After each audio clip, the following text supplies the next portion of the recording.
வடகங்களை காய போட்டுட்டு இருக்கா. அப்போ அந்த பக்கம் இருந்து ஒரு காக்கா வருது. அந்த காக்கா வந்து அந்த பையனுக்கு தெரியாம சில வடகங்களை எடுத்துட்டு போயிடுது. இதை பார்த்து அந்த குட்டி பையனுக்கு ரொம்ப கோபம் வருது. உடனே அவன் ஒரு உண்டிகோலையும் கள்ளையும் எடுத்து வைக்கிறான்.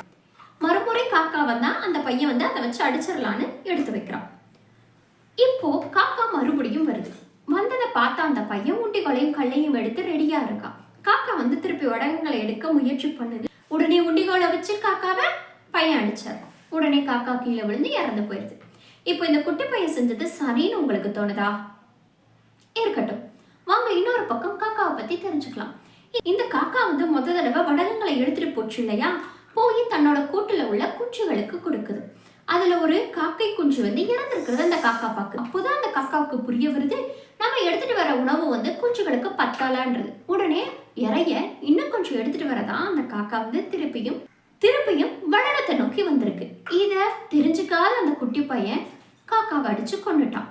இப்போ மார்பு மேல பட்ட கல்லால சுருண்டு கீழே விழுந்த காக்கா கடைசி நிமிஷம் கூட தன்னோட கூட்டை பார்த்துக்கிட்டு அதுல உள்ள குஞ்சுகளுக்கு நம்ம இல்லாம அந்த குஞ்சுகளுக்கு யார் உணவு கொடுப்பா அப்படின்றத பார்த்துக்கிட்டே இறந்து போகுது. இப்போ யார் பண்ணது சரி யார் பண்ணது தப்புன்னு உங்களுக்கு தோணுது? காக்கா பக்கம் நியாயம்னு தோணுதா? எந்த ஒரு விஷயத்துக்குமே இரண்டு பக்கங்கள் இருக்கு.